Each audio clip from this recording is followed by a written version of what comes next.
UP panchayat चुनाव में आरक्षण का इंतजार कर रहे लोगों के लिए आई ये अहम खबर। नमस्कार, मैं विक्रम आपका स्वागत करता हूं हंगामा टाइम्स न्यूज में। उत्तर प्रदेश में पंचायती चुनाव के लिए पंचायती विभाग द्वारा नई गाइडलाइन जारी हुई है, जहां पर आरक्षण का इंतजार कर रहे लोगों के लिए अहम सूचना। आपको बता दें कि आखिर पंचायती चुनाव में प्रधान कितना खर्चा कर पाएगा और वहीं जिला पंचायत सदस्य और जिला पंचायत अध्यक्ष का चुनाव में कितनी धनराशि में वो चुनाव लड़ पाएंगे। जहां हंगामा टाइम्स न्यूज इस खबर से आपको रूबरू करा रहा और जानकारी दे रहा है कि आखिर इस पंचायती चुनाव में क्या होगी नई गाइडलाइन। आइए डालते हैं पूरी खबर पर एक नजर।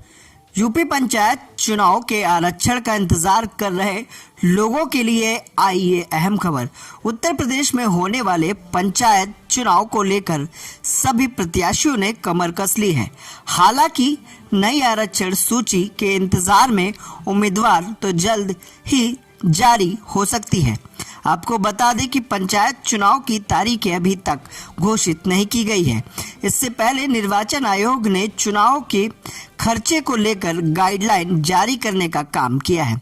नई गाइडलाइन पर नजर डाले तो पहली बार पंचायत चुनाव में भी निर्वाचन आयोग सख्ती दिखलाते नजर आएगा।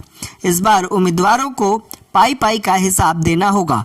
उम्मीदवारों के प्रचार में खर्च करते वक्त समझदारी दिखानी होगी। आयोग ने चुनावी खर्च की लिमिट बहुत कम करने का काम इस बार किया है।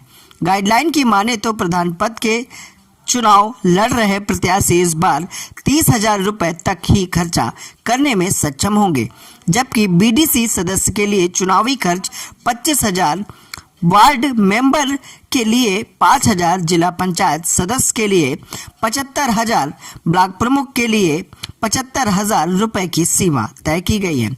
जिला पंचायत अध्यक्ष पद के उम्मीदवार को 2 लाख रुपए तक खर्च करने को कहा गया है। निर्वाचन आयोग की गाइडलाइन में सारी चीजें साफ कर दी गई हैं।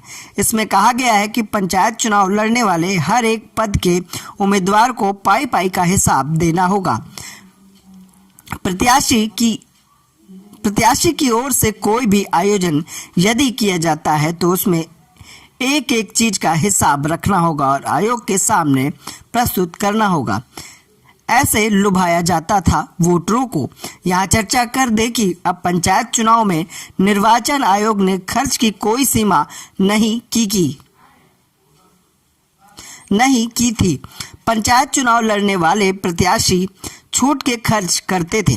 ग्रामीण इलाकों के वोटर को लुभाने के लिए भंडारे का आयोजन से लेकर शराब की पार्टी तक को दिखाने को मिलती थी।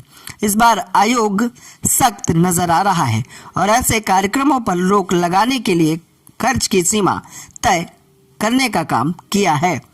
हफ्तों खाने पीने का इंतजाम। गांव में वोटरों को लुभाने के लिए भंडारे के आयोजन उम्मीदवार की ओर से किया जाता था। टेंट वालों को हफ्तों पहले ठेका दे दिया जाता था।